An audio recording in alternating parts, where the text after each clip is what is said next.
Seenaa Salaalee. Salaaleen maqaa lafaa bakkaa qofa osoo hin taane maqaa gosoota Oromoo keessaa tokko.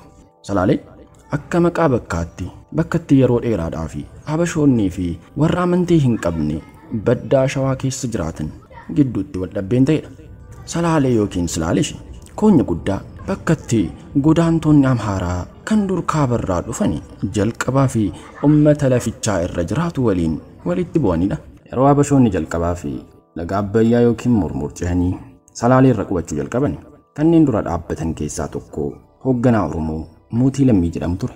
Akkaataa barruu seenaa hooggantoota Habashaa Habashootaan barreeffametti Habashoonni lafa kanarra akka hin qubannee fi Mootii Lammii Habashootaa Salaalee irratti loleera. Lola kana keessatti Mootii Lammii Shawaa keessatti mana sagadaa Ortodoksii hedduu gubee Habashoota hedduus booji'ee ture. Kanneen lola kana keessatti Mootii Lammii booji'e keessaa intala bareedduu kan jaarsummaa mataa amantii Ortodoksii yeroosii ture Mikaa'el jedhamuun boojuu keessaa baatee booda heerumtee ilmoo Taklaa Hayimaanoot jedhamtu dhalteetu ture. Taklaa Hayimaanoot boodarra nama mana sagadaa Dabra Libaanos jedhamu Salaalee keessatti ijaaredha.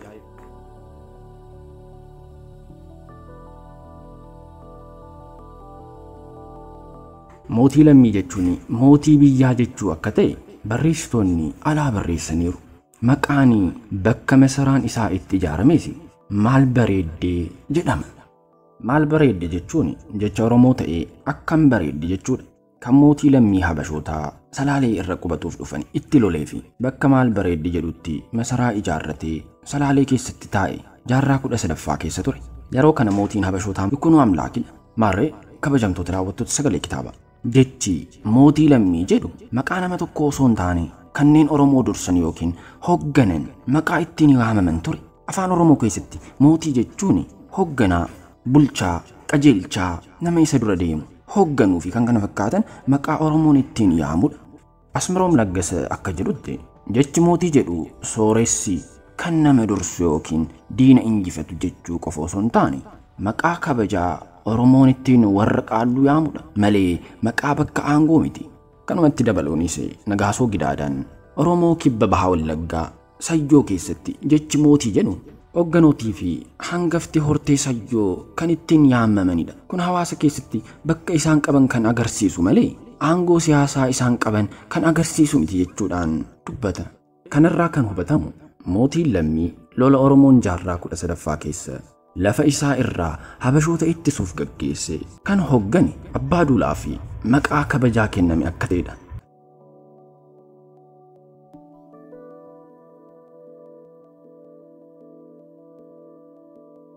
Qawistos bakka Katataa jedhamutti muka odaa jalatti kanneen waaqeffatan, nyaatan, dhuganii fi abidda boba'u afaan isaanii keessatti baatanii fi ummata galaanii fi yaayyaa waaqni kaniin sii hojjechuu danda'u laale jechaa turan.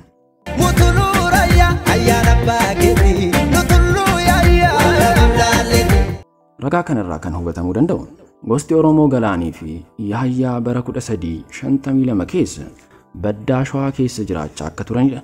Akkuma bara kana keessa baddaa Shawaa keessa jiraachaa turan gosoonni Oromoo kun har'allee bakka kana jiraachaa jiru. Maarree kabajamtoota daawwattoota sagalee kitaabaa. Seenaa kana sirriitti qalbeeffachuu fi latiinsa Tuulamaa akka odeeffannoo maanguddoota Tuulamaatti dhaloonni Oromoo jalqaba horoo irraa akka ka'e himu hundee dhaloota lakkaawwatanii isatti galchu. Haaluma kanaan hidda dhaloota maatii Oromoo horoo abbaa Oromoo hore. Tuulama kan raayyaati, raayyaan kan marrawaati, marrawaan kan walaabuuti, walaabuun kan odaati, odaan kan naga'ooti, naga'oo kan gurraachaa, gurraachaa kan saamaloo, saamaloo kan booranaa barreentummaa, booranaa barreentummaa kan Oromoo, Oromoon kan horaa, horaanii abbaa Oromoo hore. Tuulamni damee gurguddoo sadii akka qabu beekama. Isaanis Daccii, Bachoo fi Jilleedha. Daccii keessaa hangaftichi Galaani. Tuulamaa keessaa immoo bal'inaan kan Dacciin wal gitu Bachoodha. Bachoon mana 6 balbala 38 qaba.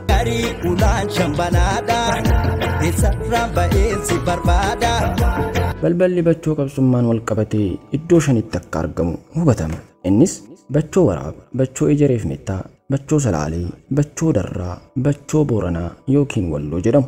Kana keessaa immoo gosti Bachoo irra caalaan naannoo Salaalee qubatan immoo Uruu, Garafuu fi wajitu yoo ta'ani isaanis kuyyuu abootee fi goohaa keessa kan jiraatanidha. Salaalee maqaan jedhamus maqaa tulluuti malee maqaa gosaa akka hin taane beekamuu qaba.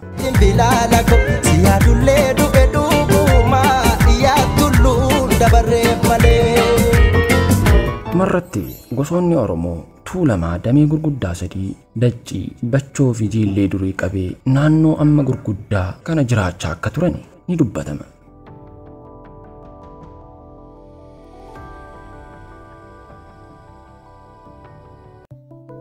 Oromiyaa irratti Oromoon abbaa biyyaa ta'u ragaalee mirkaneessan keessaa inni sadaffaani Galaanii fi Yaayyaa.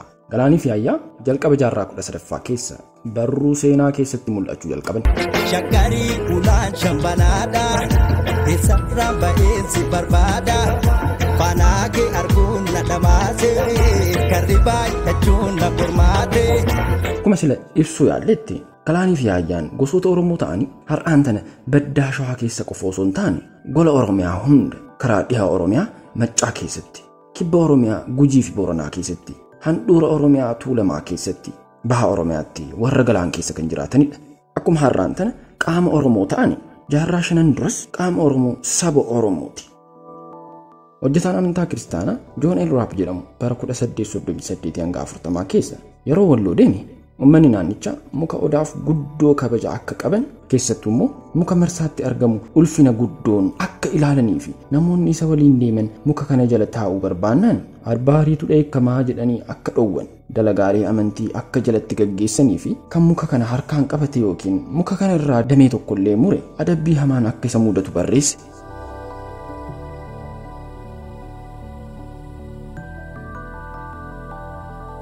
Oromoon galaan qarqara laga Hawaasitti yookiin Awaashitti kan argamuu fi guddoo kan kabajamu gara Odaanabee deemee akka waaqa isaa kadhatu kan ija isaatiin bara 1843 keessa arge Haaris kitaaba isaa irratti barreessee ture. Akkuma Odaanabee jalatti Oromoo waaqeffatu arge Bachootti illee waanuma fakkaataa arge. Salaalee keessa barangoo keessa mogormoo Bachonoo keessa jaalatoo lafa naanneessa. Mukni Odaa Bachootti argamu akka ture Oromoo hedduun naannoo hedduu irraa bakka kanatti akka walitti yaa'u luubni yookiin mataan amantii Oromoo waaqeffatootatti daadhii facaasaa akka ture dibichi qalamee dhiigni isaa allaattiif akka kennamuu fi itti aansee dhangaan nyaataa fi dhugaatii akka gaggeeffamu Haaris itti fufee barreesseera.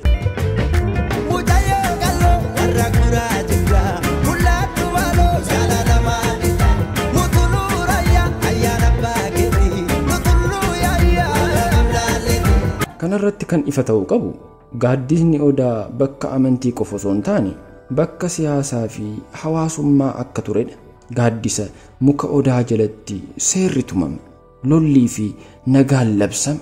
Katataa bakki jedhamu bakka itti Oromoon walgahii siyaasaa fi hawaasummaa itti gaggeeffatu turedha.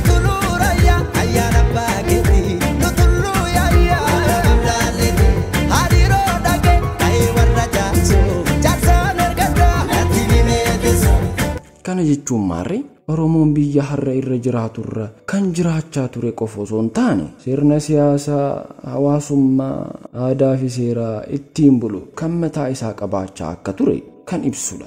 Kan guddoo nama ajaa'ibu akkaataa itti Oromoon galaan waaqeffatu kan Qabistos bara 1352 keessa barreessee fi kan isa booda bara 1848 Haaris barreessee fi har'allee arguutti jirru tokko ta'uu isaati.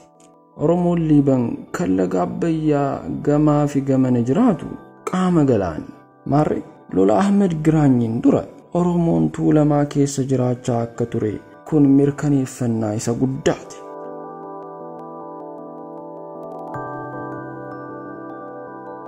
Oromiyaa irratti Oromoon abbaa biyyaa ta'uu ragaalee mirkaneessan keessaa inni kan biraani Faxagar.